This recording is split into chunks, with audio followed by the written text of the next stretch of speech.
Pode sentar, por favor? Pode sentar. Eu vou ler na linguagem Almeida, corrigida e revisada, Isaías capítulo 38. Deixa eu mostrar uma coisa importante para você. Fala sobre um grande rei, o rei Ezequias. Eu quero mostrar para você o que Deus fez por ele. Mas, irmãos, quantas coisas boas Deus fez por mim, Deus fez por você. Você vê que Deus fez coisas maravilhosas pelo grande rei Ezequias, mas, todavia, ele não correspondeu ao benefício que Deus fez por ele. Primeiro eu quero mostrar para você o que Deus fez. Depois eu vou mostrar para você que a Bíblia mostra que ele não reconheceu esse benefício. Então nós temos que abrir os olhos. Por quê, pastor? Porque talvez nós estamos incorrendo no mesmo erro. O Senhor Deus, ele nos ajudou, ele nos socorreu, ele fez maravilhas em nossas vidas. Eu não estou nem falando da obra do Calvário, não, irmãos. Estou nem falando da salvação em si, que é algo magnífico. Eu diria para você que a maior bênção do Evangelho é o próprio Senhor Jesus, porque por meio dele nós alcançamos tudo, por meio de Cristo Jesus. Então não estou falando nem da salvação, mas eu estou falando, por exemplo, quantos de nós estamos presos nas drogas? Quantos de nós estamos doentes em uma cama? Quantos de nós estamos endividados? Quantos de nós estamos com problemas no casamento, né? Quantos de nós estamos com problemas na família? Quantos de nós estamos com outras situações na vida e nós conhecemos a Cristo e Deus veio, Ele transformou a nossa vida, Ele nos socorreu, Ele nos ajudou, Ele nos fortaleceu. E aí hoje, irmãos, como nós estamos vivendo? O nosso modo de vida é um modo que glorifica a Deus, ou o nosso modo de vida é um modo que afronta a pessoa do Todo-Poderoso? Nós não estamos reconhecendo as coisas maravilhosas que Ele fez por nós. Nós temos que abrir os olhos. Isaías 38, o versículo é o primeiro, e está escrito assim, ó: naqueles dias Ezequias adoeceu de uma enfermidade mortal, e veio a ele Isaías, filho de Amós, o profeta, e lhe disse: assim diz o Senhor, põe em ordem a tua casa, porque morrerás e não viverás. Eu estou vendo aqui que parece que está faltando luz aqui na minha tela, que eu tenho uma tela aqui, você que está em casa não está vendo, o povo aqui da igreja está vendo. Eu estou vendo que está faltando luz aqui na minha tela, a falta do óculos, mas isso vai acabar, né? Em nome de Jesus eu estou abençoado. Então preste atenção, já anotou para mim, né, a outra parte, né? Então, só que eu não estou vendo aqui não, tem que anotar aqui para mim, não estou vendo aqui não. Então vamos lá, deixa eu começar de novo para você, ó. Naqueles dias Ezequias adoeceu de uma enfermidade mortal. Você vê que a enfermidade que veio era para a morte, era uma enfermidade mortal, era para acabar com a vida dele, era. E veio a ele Isaías, filho de Amós, o profeta, ele disse: assim diz o Senhor, põe em ordem a tua casa, porque morrerás e não viverás. Irmão, você sabe que Deus estava avisando para ele que ele ia morrer. Deus avisa, pastor, quando a pessoa vai morrer? Irmão, eu creio que Deus não faz diferença de pessoas. Se Ele avisou o grande rei Ezequias, Ele pode avisar a mim, Ele pode avisar você. Você compreende? Eu creio que teve algumas pessoas que Ele até avisou, mas a pessoa estava tão longe que não conseguiu escutar o que Ele estava falando. Eu me lembro de um caso que eu contei já para vocês, sem dúvida alguma. Eu era pastor em Guarulhos, São Paulo. Fiquei 5 anos como pastor em Guarulhos, ali perto de São Paulo, na grande São Paulo, né? Então o que acontece? Eu me lembro que em uma certa ocasião eu estava chegando na sede de São Paulo e uma jovem me agarrou ali logo quando eu ia subindo um acesso para um lugar que nós chamamos 121, ela me agarrou pelo braço e falou: pastor, eu preciso falar com o senhor urgente. Normalmente não entrava por ali, porque às vezes não dá para você atender a pessoa e você acaba sendo mal educado, né? Porque não é maldade, é que às vezes não dá, né? A pessoa quer conversar: pastor, eu quero conversar com o senhor agora, mas às vezes não tem como. Você tem um compromisso naquela hora, você tem uma situação para resolver naquela hora, não tem como você dar aquela assistência para a pessoa. Então o que acontece? Normalmente eu entro por trás, mas aquele dia eu entrei ali. A jovem me agarrou pelo braço, falou: pastor, eu preciso falar com o senhor. Eu falei: pois não. Falou: pastor, eu tenho a minha mamãe. A minha mamãe, ela tem 83 anos, ela é da Assembleia de Deus.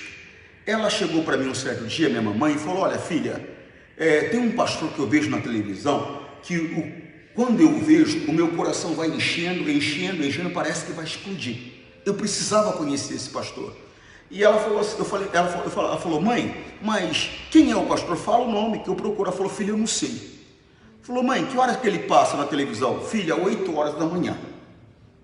Aí ela falou: pastor, eu faltei do trabalho para ver quem era esse pastor que a minha mamãezinha queria conhecer. Porque a mamãezinha dela estava com 83 anos e estava enfrentando um câncer. E aí eu falei: não, tudo bem. Faltei de serviço, ela falou. Aí estou ali assistindo, entrou o missionário Soares e entrou a programação da agenda dos pastores. Quando o senhor apareceu, ela falou: olha, filha, é esse daí. Ela falou: mãe, eu conheço ele. Ele é o pastor Antônio Júnior, da equipe do missionário Soares. Ele é pastor de Guarulhos. Falou: filho, eu preciso conhecer esse pastor. Quando eu vejo ele na televisão, meu coração vai enchendo, parece que vai explodir tanta alegria. É um sonho meu conhecer ele. Pastor, eu queria que o senhor fosse lá fazer uma visita para minha mamãe. Falei: eu vou. Meu auxiliar estava comigo. Eu falei: deixa o endereço aí com ele certinho que eu vou. Irmão, aí passou alguns dias, né? Vou ser sincero com você, às vezes você acaba se esquecendo de algumas situações. E eu me lembro que eu cheguei de manhã numa quarta-feira, isso já passando já alguns dias já, se bobear um mês ou mais. Eu chego na quarta-feira de manhã na igreja e eu fui para o meu escritório, eu dobrei os joelhos e eu comecei a orar. O meu primeiro culto era às 9 da manhã, eu cheguei, vim mais cedo que eu queria orar na igreja, eu devo ter chego umas 7h30 da manhã. E estou lá orando, quando eu estou na presença de Deus, Deus me lembrou da mulher, falando comigo. Me lembrou da mulher e me lembrou da mãe dela. Aí o Espírito Santo falou no meu coração: se ela morrer sem te conhecer, você vai dar conta a mim. Eu falei: meu Deus, perdão, eu vou agora. Eu chamei o meu auxiliar, naquela época era um rapaz chamado Rodolfo. Falei: olha, você manda alguém fazer o culto aí. Era no Arthur Alvinha que a mulher morava. Eu falei: nós vamos para lá agora. Eu falei: telefone, tá aqui o telefone, avisa para ela que eu estou indo para lá agora. Ligou para a mulher e eu fui. Cheguei lá, ela tinha preparado café da manhã para mim e tal. Eu conversei com ela, fiquei com ela um tempo. Eu até na cama dela eu deitei com ela, para você ter uma ideia. Aí depois carreguei ela no colo, levei ela para tomar café da manhã. Tomei café com ela. Irmão, não faço isso não, viu? Não faz, não. Normalmente minha visita é igual a visita de médico, mas eu não tinha como. Deus estava cobrando de mim. Ela era serva de Deus, Deus estava cobrando de mim. E aí fui embora. A filha dela me telefonou, falou: pastor, minha mãe falou que quer mais uma coisa, ela queria assistir uma reunião com o senhor. Só que tem um problema, pastor, ela não pode ficar sentada. Eu falei: não tem problema não, a gente arruma. Aí eu mandei pegar uma daquelas conchas, né, que o pessoal normalmente usa na parte de fora da casa, né? Aquelas conchas, mandei colocar, fizeram como se fosse uma cama para ela. Coloquei bem assim na frente, ela deitou ali, assistiu o culto. Precisa de ver a senhorinha, que alegria dela. Tudo bem, foi embora, abracei ela, foi embora e tudo bem. Passou um tempo, mas só que quando ela foi embora, eu falei para a filha dela, eu falei: preste atenção que eu vou te falar. Falei para ela: esse aqui é o meu telefone particular, pessoal. Hoje eu dou meu telefone particular para todo mundo, mas na época não dava. Não tinha zap que nem tem hoje. Na época era diferente, a cultura nossa era diferente. Então eu não dava meu telefone particular para todo mundo. Eu falei: esse aqui é meu telefone particular. Dava o telefone da igreja, mas o meu não. Eu falei: esse aqui é meu telefone particular. Qualquer coisa que ela quiser, que você precisar, liga para mim. Você entendeu? Ela: sim, senhor. Eu falei: então tá, Deus te abençoe, tchau, tchau, com Deus e tal. Eu sou muito gentil quando eu quero, mas sou muito mal educado quando eu quero também, pode ter certeza. É uma coisa que eu preciso mudar, irmão. Se você for gentil comigo, eu sou mais gentil ainda com você. Se você for mal educado comigo, eu sou mais mal educado ainda com você.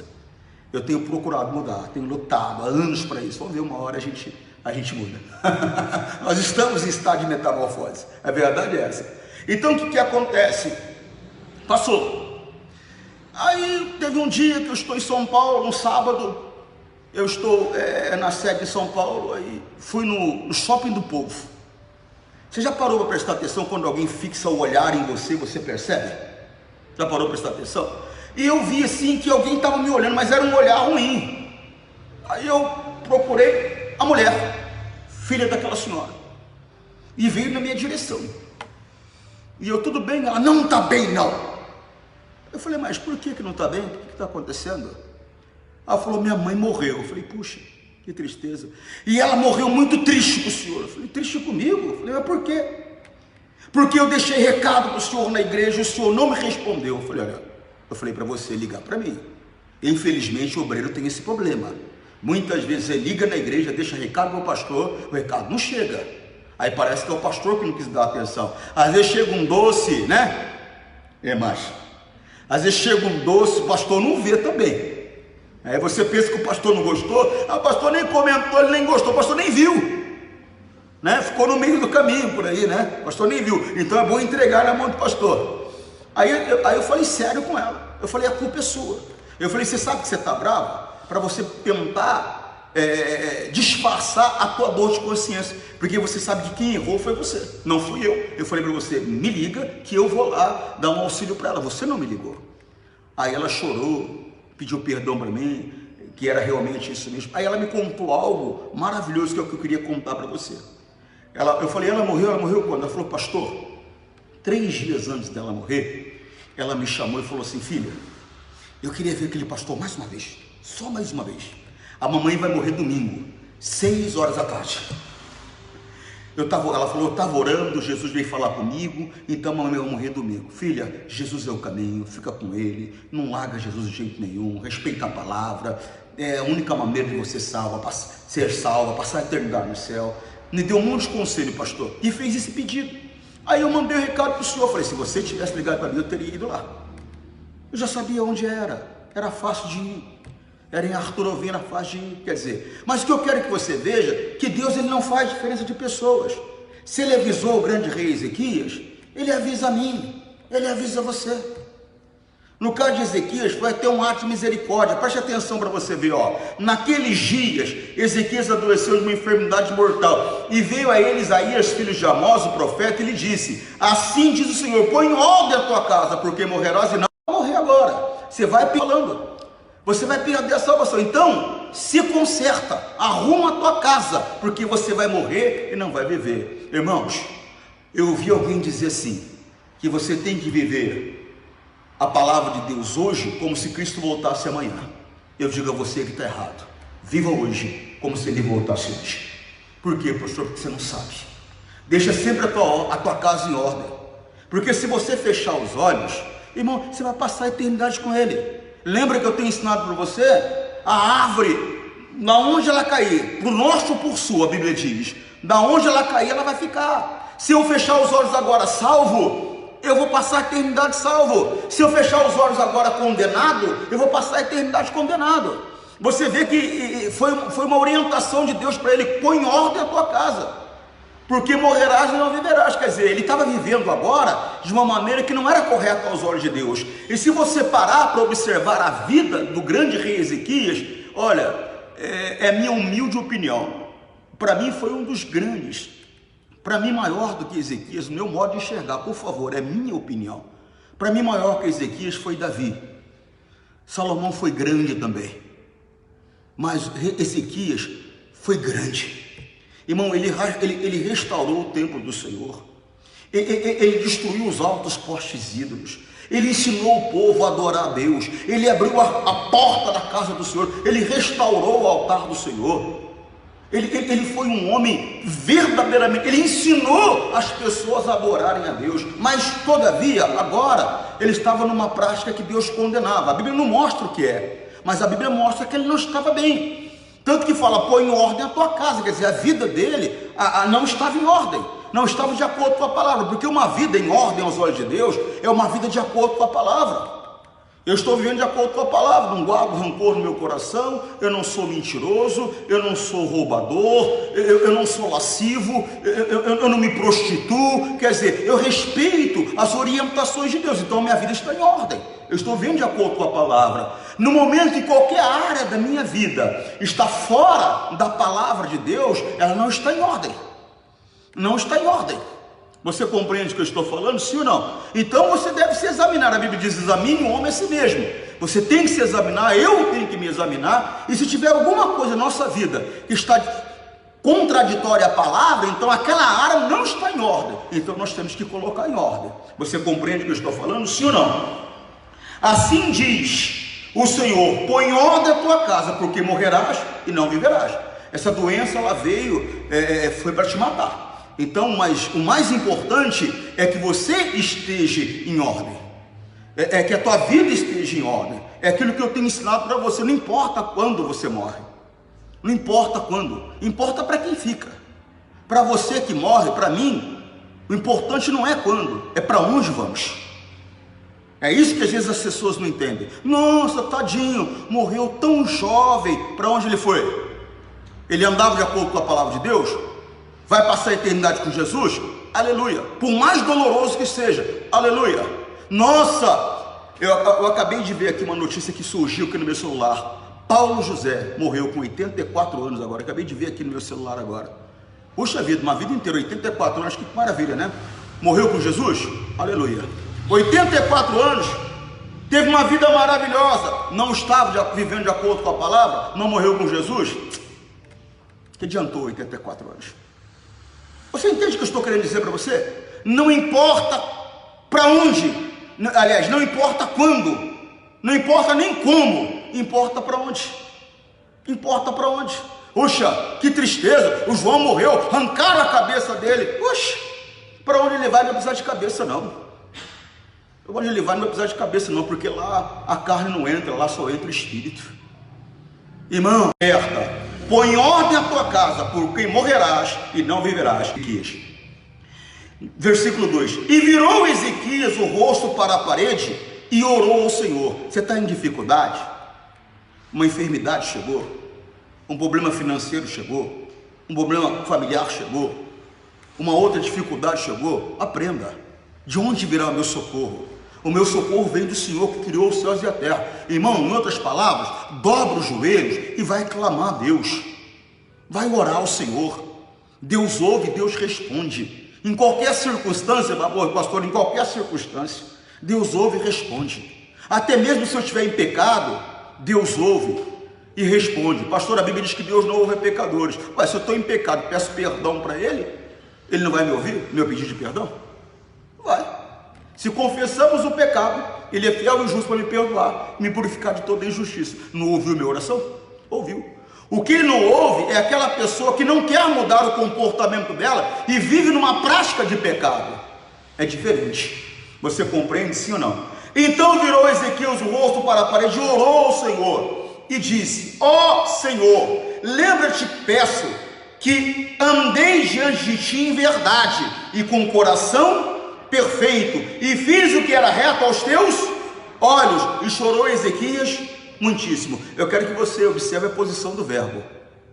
Qual é a posição do verbo? Passado. Andei. Quer dizer, ele não estava andando mais. Ele não estava andando mais. Não foi à toa que Deus falou para ele: põe em ordem a tua casa. Tem gente que tinha uma vida terrível, uma vida de sofrimento, de dor. Jesus entrou na vida dela, mudou tudo, ela passou a ter comunhão com Deus, ela começou a prosperar, ela não dormia, passou a dormir, não tinha paz, passou a ter paz, não tinha felicidade, passou a ter felicidade, não tinha saúde, passou a ter saúde. Ou seja, Deus transformou a vida dela. Mas só que com o passar do tempo, ela foi relaxando, ela já não ora mais como orava antes, já não lê mais a Bíblia como lia antes, já não vem mais à casa de Deus como vinha antes, já não faz a obra de Deus como fazia antes, não se preocupa mais com os necessitados como se preocupava antes. Ou seja, ela nem percebeu, ela abandonou a Deus. Não, pastor, não abandonei. Vir à igreja não significa que eu estou vivendo para Deus. Tem muitas pessoas que já é um comportamento religioso dela. Ela vem à igreja só para tirar o peso da consciência, para falar, só falta falar assim: eu cumpri minha obrigação. Mas ela não tem uma vida com Deus, ela não vive para Deus, ela não colocou a vida dela mais à disposição de Deus. Agora ela não tem tempo mais, ela prosperou, não tinha dinheiro sequer para comprar um saco de batata, prosperou um pouquinho, não dá porque eu tenho que passar o final de semana não sei aonde, não dá porque eu vou viajar não sei para onde, não dá porque eu vou fazer uma festa não sei na onde. Quer dizer, já não é mais prioridade de Deus para ela. A prioridade dela agora é o prazer dela. Ela quer viver como as pessoas do mundo vivem.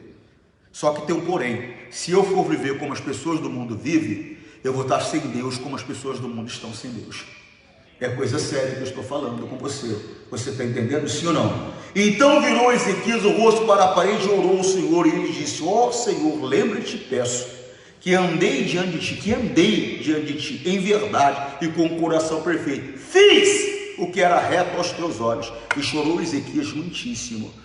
Então veio a palavra do Senhor a Isaías, dizendo: vai e diz a Ezequias: assim diz o Senhor, Deus de Davi teu pai, ouvi a tua oração e vi as tuas lágrimas. Eis que te acrescentarei aos teus dias 15 anos, livrar-te-ei da mão do rei da Síria, a ti e essa cidade. Eu defenderei esta cidade. Isso te será da parte do Senhor como sinal de que o Senhor cumprirá esta palavra que falou. Eis que farei, olha só que coisa séria.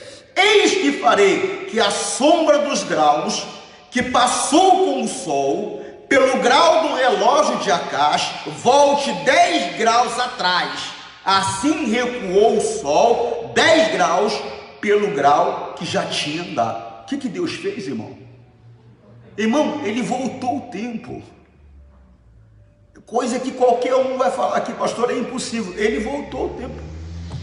Se você se dedicar a Deus como um dia você se dedicou, Ele vai fazer o tempo voltar para você. O tempo da paz, o tempo da alegria, da felicidade conjugal, o tempo da boa saúde, o tempo da boa comunhão com Deus, aquele tempo que você passava horas clamando, e aquele envolvimento, aquela força do Espírito Santo vai voltar para a tua vida. Vai voltar para a tua vida. A única coisa que você precisa fazer é voltar a se comportar como você se comportava antes. Talvez você não tenha prestado atenção, mas o teu comportamento antes era um comportamento onde você colocava Deus em primeiro lugar. E hoje talvez não é assim mais.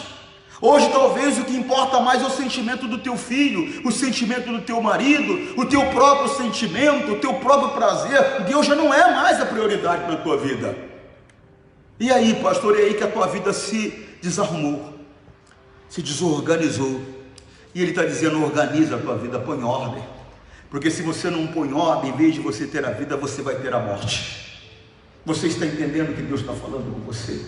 Mas Ele está falando com você, Ele está falando comigo, Ele está falando com cada um de nós. Ainda é tempo. Porque enquanto Deus está falando, é porque ainda tem como Ele fazer alguma coisa. Só não tem mais quando Ele parar de falar. Irmão, cuidado. Eu já falei para você sobre João Batista, João chamado Batista. Ele estava diante de Herodes praticamente todos os dias. Herodes mandou prender ele. Herodes, ele tinha 2 palácios, né? Ele tinha um palácio que era a moradia oficial dele, e ele tinha o palácio de descanso, de férias dele, onde ele dava as festas. João Batista estava preso lá naquele palácio dele de férias, onde ele dava as festas. Mas toda vez que ele queria, que ele se sentia triste, angustiado, ele ia lá conversar com João Batista. E João Batista sempre falava de quem para ele? Sempre falava para ele de Deus. João Batista falava para ele: não te é lícito possuir a mulher do teu irmão. Falava a verdade para ele, falava de Deus para ele. E aquilo confortava o coração dele. Era uma bronca, era um puxão de orelha. Mas aquilo colocava ele em xeque. Ele até, pensava na possibilidade de abrir mão daquela mulher. Porque aquela mulher, Herodias, ela era a mulher do irmão dele. Ela era a mulher do irmão dele. Ele foi fazer uma visita para o irmão dele, viu Herodias, ela se encantou por ele, ele se encantou por ela. Ela largou o irmão dele, ele largou a mulher dele para ficar com ela. E agora ele pensava com ele: puxa vida, eu fiz um esforço tão grande para ficar com essa mulher, eu vou ter que abrir mão dessa mulher. É a paixão. A paixão é um sentimento faccioso da carne que sobrepõe a razão. Então ele estava apaixonado por ela, ele não queria largar, mas ele estava falando de Jesus para ele, o tempo todo falando do amor de Deus para ele, até que o diabo arrumou uma maneira de impedir que Jesus chegasse até Herodes. Mandou cortar a cabeça de João Batista através de um plano que Herodias elaborou. Deus parou de falar com ele. Irmão, quando o Senhor Jesus ele foi levado a 2 autoridades, inclusive uma das autoridades foi a Herodes. A Bíblia diz que Herodes o interrogou e não saiu nenhuma palavra da boca de Jesus. Quando morreu João Batista, morreu também a oportunidade da salvação para Herodes. Acabou o tempo dele. Deus tem falado. Enquanto Deus está falando, nós temos oportunidade, ainda há chance. Mas no momento que Deus para de falar, é porque cessou a nossa oportunidade. Ele está falando: coloque em ordem a tua vida. Volte a adorar igual você adorava. Volte a me servir igual você me servia. Volte a me respeitar igual você me respeitava. Volte a me colocar em primeiro plano como você me colocava. Porque senão, em vez de você ter a vida, é a morte que vai te alcançar. Você está entendendo? Sim ou não? Irmão, o Senhor Deus, Ele livrou. Preste atenção nisso aqui, ó. Eu vou ler do 5 em diante. Vai, diz Ezequias, assim diz o Senhor Deus de Davi teu pai: ouvi a tua oração, vi as tuas lágrimas, e eis que te acrescentarei 15 anos. Ele estava para morrer. Talvez naqueles dias já não se ouvia mais falar do grande rei Ezequias. A notícia era essa: o grande rei Ezequias morreu, acabou para ele, mas Deus falou para ele: vou te dar mais 15 anos de vida ainda. Ezequias não queria morrer. Deus deu mais 15 anos de vida, ou seja, realizou o desejo do coração dele, deu mais 15 anos de vida para ele. Mas não foi só isso que Deus fez, não. 6, e levar-te-ei das mãos do rei da Síria, ou seja, o teu inimigo não vai ter mais poder sobre você. Ele libertou o grande rei Ezequias do inimigo. Ele libertou, mas não foi só isso que ele fez, não. A ti e esta cidade, não só abençoou ele, mas abençoou quem estava à volta dele. Eu defenderei essa cidade. Isso te será da parte do Senhor como sinal, que o Senhor cumprirá esta palavra que falou. Ele viu a glória de Deus. Agora preste atenção: eis que farei que a sombra dos graus, que passou com o sol pelo grau do relógio de Acax, volte 10 graus atrás. Assim recuou o sol 10 graus pelo grau que já tinha andado. Olha aí, Deus fez o tempo voltar. Aquilo era um sinal que Deus ia cumprir a palavra dele. Deus tem dado sinais para você. Aproveite os sinais. Agora preste atenção, segundo o livro das Crônicas 32. Você vai voltar um pouco, né? O livro de Crônicas está anteriormente. Segundo o livro das Crônicas 32,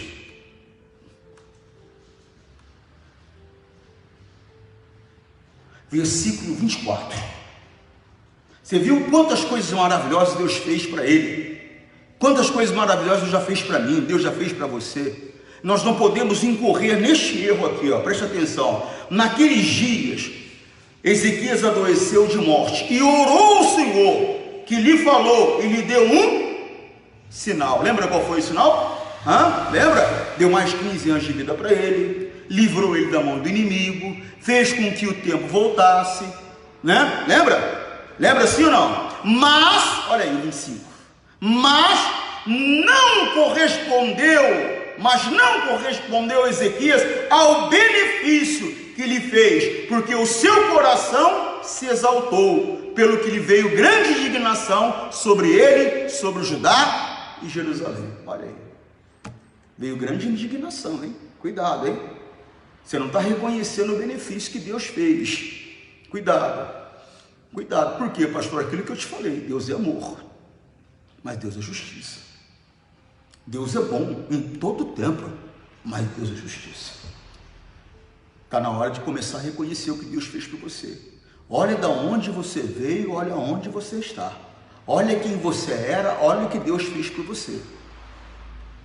Meu Deus do céu, eu era um cidadão que ninguém se importava, passava fome, não tinha sequer roupa para vestir, não tinha lugar para morar. Meu Deus, era perturbado, via demônio o tempo todo, soprava no meu ouvido, puxava o meu pé, erguia minha cama, jogava no chão. Era terrível a minha vida. Encontrei Jesus, ele mudou a minha vida. Agora eu vou desprezar o que ele fez por mim e vou começar a ter um comportamento condenável aos olhos dele? Não. Você não pode desprezar o que Deus fez por você já. Eu não posso desprezar o que Deus fez por mim. Eu tenho certeza que alguma coisa Deus fez por você. Menos que você durma na reunião mesmo, alguma coisa ele fez por você. Alguma coisa ele fez por você. Então não despreze o benefício. Não faça, não cometa essa mesma falha que o grande rei Ezequias cometeu. Por quê, pastor? Para que a grande indignação do Senhor não venha sobre você, não venha sobre a tua casa. Tá bom? Que Deus possa falar mais no seu coração. Olha, eu vou ficar por aqui. Lembre-se do que Deus fez por você. Eu tenho certeza que grandes coisas Ele fez. Não despreze a obra que foi feita em seu favor. Aquele pastor que um dia lutou por você, um dia ajudou você, e você não reconhece isso. Você talvez hoje se ache até melhor, porque você cresceu um pouquinho no entendimento. O comportamento nosso às vezes mostra que nós não crescemos, mostra que nós regredimos. Porque quanto mais perto de Deus, mais humilde a pessoa é. Deus abençoe você. Forte abraço. Tchau.